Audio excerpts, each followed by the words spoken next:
Rasulullah Shallallahu Alaihi Wasallam itu teladan beliau bukan hanya dalam urusan kelebihan-kelebihan dan keistimewaan beliau.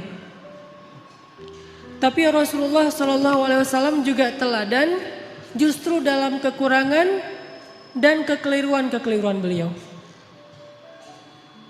Karena Rasulullah Shallallahu Alaihi Wasallam adalah manusia, maka Allah telah mentakdirkan Rasulullah itu tidak selalu tepat, tapi selalu benar. Ini dalam bahasa fikih, benar dan tepat itu beda ya. Kalau benar lawannya salah, kalau tepat lawannya keliru. Kalau benar bahasa Arabnya hak, kalau salah bahasa Arabnya batil.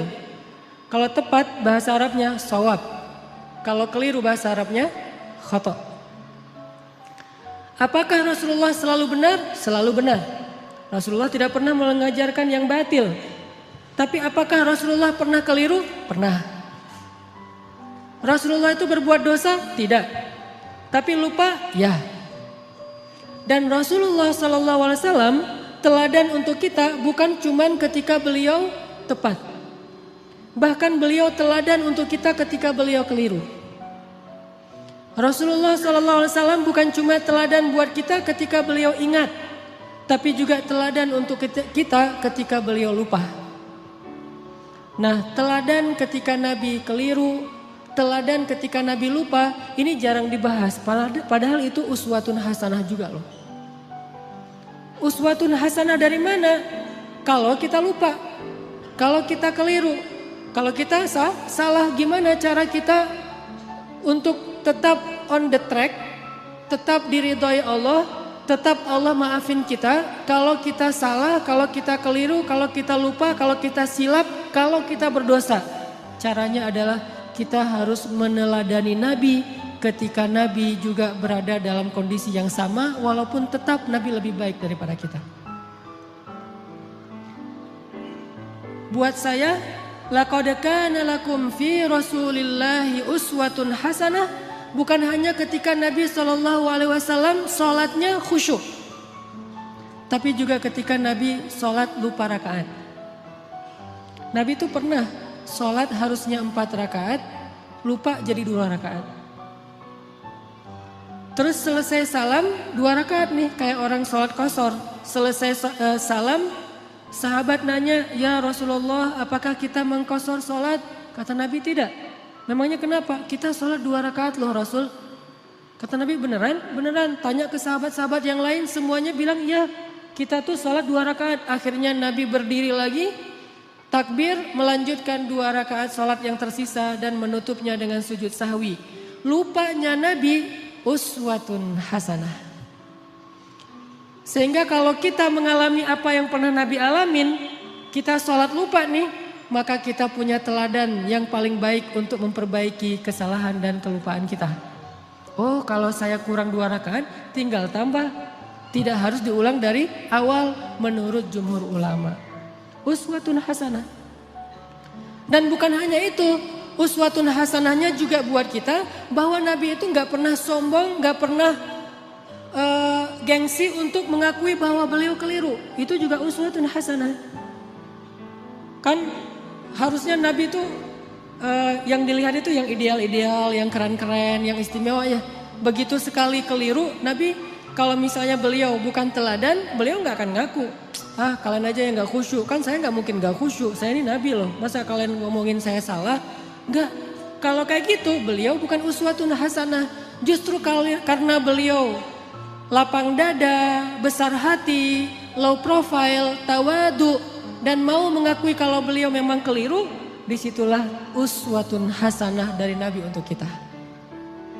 Kadang seorang ustadz bisa salah, kadang seorang guru bisa keliru, kadang seorang pemimpin juga salah. Gak boleh seorang pemimpin merasa bahwa dia tuh selalu benar, tuh gak boleh. Karena kalau dia sudah merasa selalu benar, berarti dia sudah mengkultuskan dirinya. Dan Allah mengatakan, fala tuzakku anfusakum huwa a'lamu bimanittaqa. Janganlah kalian menganggap diri kalian suci, artinya gak pernah salah. Jadi pemimpin yang meneladani Rasulullah SAW bukan cuma meneladani dari angle jujur, amanah, profesional, tapi juga meneladani Nabi dari angle apa? Bahwa kalau keliru berbesar hati untuk mengakui. Kalau dinasihati oleh orang lain dan nasihat itu memang tepat dan benar, maka dia menerima dengan lapang dada. Kalau perlu dia berterima kasih kepada orang yang sudah menasihati dia, bukan malah ilfil, bukan malah menyakiti, bukan malah menzolimi. Ini uswatun hasanah ketika Nabi keliru. Laqad kana lakum fi Rasulillah Laqad kana lakum fi Rasulillahi uswatun hasanah. Pasti di dalam diri Rasulullah itu ada uswatun hasanah, tapi kan Rasul nggak selalu tepat, walaupun tepatnya itu banyak, sedikit keliru, tapi tetap ada kelirunya. Bahkan kalau kita baca ayat-ayat Al-Quran, kita akan menemukan lebih dari satu ayat-ayat teguran terhadap Nabi, ya kan? Walaupun yang populer satu surat Abasa, tapi surat dengan makna yang sama dengan surat Abasa di dalam Al-Quran itu lebih dari satu, ada beberapa, bahkan lebih dari 3. Kenapa kok Nabi sampai kayak gitu? Biar kita bisa meniru Nabi kalau kita melakukan kesalahan. Seorang suami tidak selalu harus benar dan tidak perlu merasa gengsi mengakui kalau kali ini yang benar adalah istrinya. Buat yang udah punya istri. Yang belum punya juga belum tentu selalu benar. Kadang yang benar adalah teman kos-kosannya. Kadang yang benar adalah mantannya. Kan gak masalah kan? Kalau ditanya kenapa kalian putus? Gua gak sabar. Jangan, oh dia tuh emang gini-gini. Enggak. Kadang-kadang emang dia yang baik, kita yang waktu itu lagi terbawa emosi. Tapi dibalik semua itu emang lebih baik putus mungkin. Supaya mereka mencari yang lebih baik dan lebih halal. Tapi yang pasti teman-teman, kita coba malam ini belajar uswatun hasanah Nabi dalam kondisi ketika Nabi keliru. Dan ini sama sekali bukan ingin menjelek-jelekan Nabi, sebaliknya kita ingin melihat betapa Nabi itu hebat. Justru ketika kita melihat betapa Nabi besar hati, lapang dada, kita akan semakin kagum kepada sosok Rasulullah SAW. Contoh sholat tadi aja udah dapat 2 uswah, 2 teladan. 1, Nabi besar hati.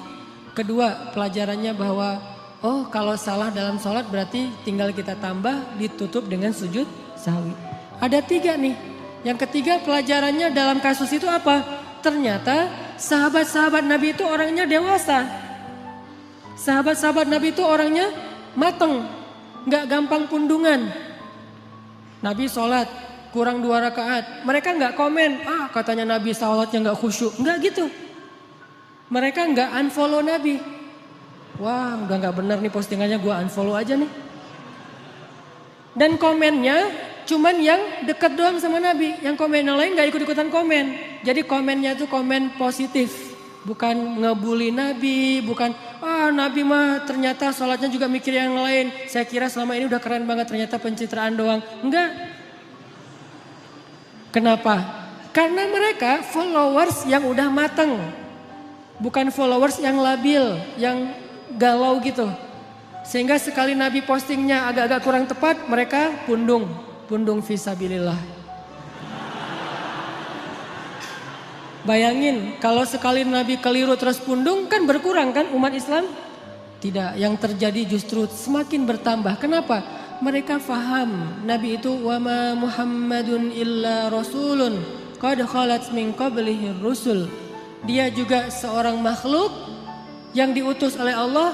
Kadang dia wafat, Allah menghidupkan dan mematikan, Allah memberi makan, Allah memelihara, Allah membuat dia ingat dan lupa. Semua itu adalah sifat manusia yang melekat pada diri Rasulullah SAW. Cuma satu bedanya. Beliau Allah jaga dari berbuat dosa, maksum. Dijaga dari berbuat dosa. Jadi Nabi itu gak buat dosa, tapi kalau keliru ya. Lagian keliru itu bukan dosa sengaja. Cuman lupa, cuman salah faham, cuman ijtihad. Sehingga sahabat ketika Nabi keliru, ya udah easy going aja, tinggal bangun, ngelanjutin. Jadi makmum Nabi, gak ada sahabat yang akhirnya dorong-dorong Abu Bakar lu aja yang jadi imam, kayaknya Nabi lagi agak-agak khusyuk gitu malam ini. Kayak lagi misalnya, enggak sahabat tetap aja, ya udah Rasulullah kita ikutin. Nabi lanjut 2 rakaat diikutin. Dan enggak ada yang ngomongin di belakang. Enggak ada yang diam-diam, bisa gitu juga ya Nabi, gue heran, jadi gosip. Terus besok keluar di postingan-postingan sahabat, Nabi ternyata manusia biasa. Hashtagnya Nabi lupa, viral di antara mereka. Gak usah dibesar-besarkan, itu hal yang wajar. Udah aja mereka lupa. Tapi tetap direwayatkan kisah ini supaya apa? Laqad kana lakum fi Rasulillahi uswatun hasanah. Biar kita bisa niru. Ini angle uswah hasanah yang coba kita terapkan dalam hidup kita. Menyikapi kalau orang lain keliru. Orang lain itu bisa orang tua, orang lain itu bisa guru, orang lain itu bisa teman, orang lain itu bisa pasangan, orang lain itu bisa tetangga, orang lain itu bisa pemimpin, bisa pejabat, bisa siapa aja. Bahkan orang yang paling soleh sekalipun melakukan kesalahan dan kekeliruan. Salah satu di antara ciri-ciri orang bertakwa yang Allah sebutkan di dalam surat Ali Imran 135. Walladzina idza fa'alu fahishatan aw zalamu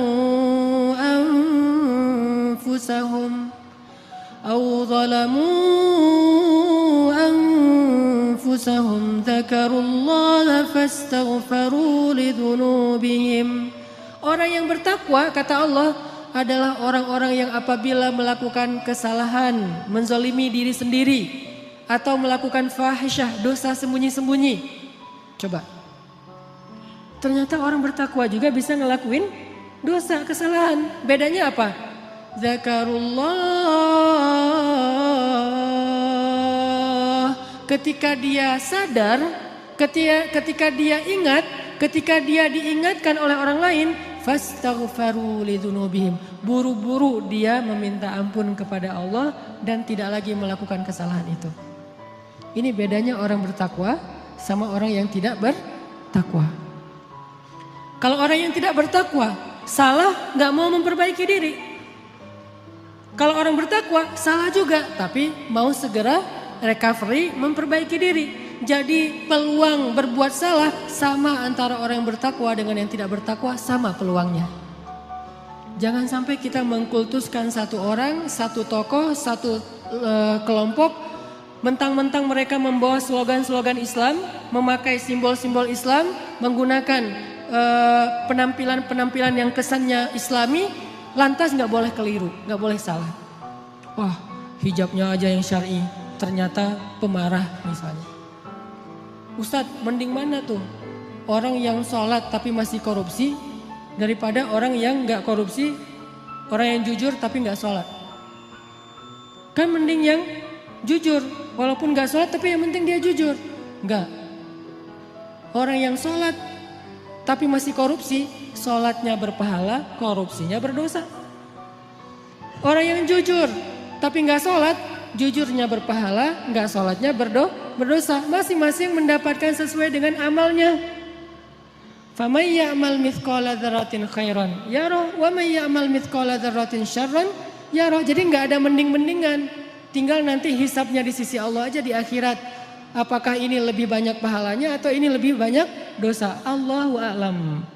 Yang jelas kita belajar sekarang gimana meneladani Rasulullah SAW ketika kita salah, ketika kita berbuat dosa, ketika kita keliru, dan juga ketika orang lain yang melakukan kekeliruan dan kesalahan itu. Teman-teman yang dirahmati Allah Subhanahu Wa Taala, belajar meneladani Nabi SAW itu bukan sekedar belajar mendapatkan wawasan tentang perilaku Nabi, bukan. Kita hafal ayat itu, tapi tidak menjadi perilaku, tidak jadi karakter, nggak jadi attitude, berarti kita belum meneladani Nabi. Cuma hafal ayatnya doang nih. Kita hafal banyak hadis Nabi, kita baca banyak sirah, buku-buku tebal tentang sejarah Nabi, tapi tidak merubah attitude kita menjadi lebih baik seperti yang dicontohkan Nabi, kita berarti belum belajar dan belum meneladani Nabi. Cuman tahu doang. Itu namanya orang yang musaqqaf, orang yang berwawasan. Belum menjadi orang yang alim, orang yang berilmu. Kenapa? Karena tidak disebut ilmu sebelum dia menjadi rasa di dalam hati dan menjadi perilaku dalam kehidupan. Kalau cuma sekedar wawasan itu bukan ilmu, itu namanya sakofah, itu namanya wawasan. Makanya malam ini ketika kita belajar uswatun hasanah Nabi SAW, kita coba munculkan tekad dalam diri kita masing-masing. Pokoknya habis dengar sharing malam ini, saya pengen memperbaiki sikap saya di sosmed. Saya pengen memperbaiki sikap saya dengan teman.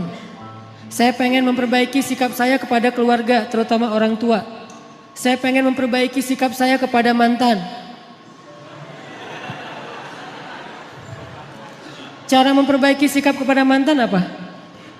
Unfollow. Gak boleh following ya. Kalau mau sesekali ngelihat, bikin aja 2 akun. 1 akun punya kita, 1 lagi untuk stalking ya. Pengalaman. Enggak boleh. Lupakan mantan. Jangan sampai kita baca atau mendengar cerita-cerita tentang Nabi hanya sekedar oh ya, oh gitu. Jangan. Kalau sekedar oh ya dan oh gitu, berarti ini cuma wawasan nih.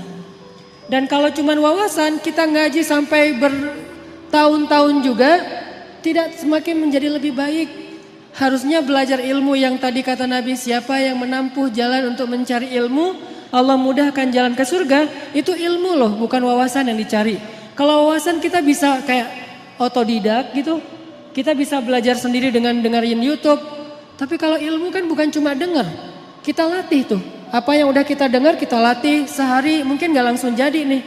Sama kayak yang barusan kita dengar misalnya tentang gimana berbesar hati dalam menerima masukan orang lain. Kan gak gampang tuh. Gimana berlapang dada mengakui kekeliruan dan kesalahan kita. Walaupun itu menyakitkan. Itu gak gampang loh. Tapi kalau kita gak praktekin, berarti apa yang kita dengar itu baru sekedar wawasan. Belum memperbaiki perilaku dan attitude kita. Kita belajar sekarang uswatun hasanah Nabi SAW bukan sekedar pengen tahu penasaran ayatnya mana aja ya, hadisnya gimana aja ya. Kita bukan pengen berdebat dengan dalil, kita pengen memperbaiki diri. Tapi kalau kita pengen berdebat dengan dalil, kita akan lebih fokusnya ke dalil itu riwayat siapa, kemudian teks aslinya kayak gimana, terus kalau perlu di capture. Nanti kalau ada teman kita yang berbeda pendapat tinggal kita broadcast, kita share. Ini sekedar wawasan yang dijadikan bahan perdebatan. Buat apa kalau kayak gitu? Harusnya kita belajar bukan supaya jago berdebat. Bukan kalau kita nanti berdebat dengan teman kita di grup, kita punya banyak argumen, dalil segala macam. Buat apa yang kayak gitu-gitu? Bahkan Nabi aja pernah mendengar sahabat berdebat di dalam Masjid Nabawi dilemparin debu sama Nabi. Jadi ada sahabat lagi ngaji nih, lagi baca Quran di dalam masjid. Kan rumah Nabi di sebelah masjid. Tadinya ngaji, asik tuh, seru. Bismillahirrahmanirrahim, baca santai. Lama-lama mulai terjadi keriuhan, kegaduhan. Nabi dalam rumah ngedengar kok udah mulai ada orang yang teriak-teriak ya. Kok mulai kayak ada orang yang marah-marah. Nabi keluar, melihat mereka lagi berdebat tentang makna satu ayat. Nabi mengambil debu dan melempari mereka dengan mengatakan, kalau kalian membaca ayat Al-Quran, carilah ayat yang mempersatukan kalian. Artinya jangan membaca ayat-ayat yang membuat kalian berpecah belah, bukan ayatnya, tapi persepsi dan tafsiran terhadap ayatnya. Jadi teman-teman, saya pengen magerin dulu nih, bahwa yang kita belajar malam ini, termasuk saya, kita niatkan untuk memperbaiki perilaku kita. Baik perilaku kita di dunia nyata atau di dunia maya. Pokoknya kita perbaiki perilaku kita. Dan anak Indonesia tuh, anak Jawa Barat, orang Sunda itu diantara seluruh suku yang ada di Indonesia itu kan termasuk salah satu suku yang terkenal. Paling lembut, santun, tata keramanya luar biasa kan. Jangan sampai identitas itu hilang oleh modernitas. Sehingga gara-gara kita hidup di dunia maya, medsos, kita melupakan tradisi nenek moyang kita yang sebetulnya luar biasa. Kenapa tradisi itu harus pindah ke Jepang, harus pindah ke New Zealand, harus pindah ke negeri-negeri yang tidak mengenal agama? Harusnya tradisi itu tetap ada di negeri kita di negeri orang-orang yang beriman kepada Allah Subhanahu wa taala. Makanya kita perbaiki lagi. Karena saya beberapa kali jalan ke beberapa negara, rahmat dari Allah bukan karena hebat. Kalau orang lain mungkin jalan-jalan itu karena banyak duit ya. Ada yang bahkan sakit kepala dikit jalan ke luar negeri. Di rumah nggak ada bawang ke Singapura ya. Kalau saya mah alhamdulillah gratis diundang akhirnya ke luar negeri. Tapi diniatkan juga sekalian belajar, main, termasuk pencitraan ordai gitulah pokoknya. Jalan ke Korea, ke Jepang gitu. Kenapa orang Jepang itu attitude-nya lebih islami daripada kita? Padahal mereka tidak membaca teks-teks agama karena mereka terus berusaha memperbaiki perilaku mereka. Walaupun sisi lain mereka banyak masalah sih. Jalan ke New Zealand, di Auckland misalnya. Itu orang-orangnya itu luar biasa, sangat menjaga perasaan orang lain. Nah kita punya teks yang sangat ideal. Punya teladan uswatun hasanah yang udah paling keren lah pokoknya. Nggak ada lagi teladan yang lebih keren daripada teladan kita. Emang ada manusia yang lebih keren daripada Rasulullah? Nggak ada kan? Rasulullah itu yang paling keren udah tuh. Yang paling teladan terbaik. Kalau teladan kita udah terbaik tapi perilaku kita nggak terbaik. Pasti ada masalah dalam kita meneladani Nabi ini. Bukan Nabinya yang nggak keren. Kita belum meneladani Nabi secara utuh. Baru mengambil wawasan-wawasan dari hadis-hadis Nabi SAW.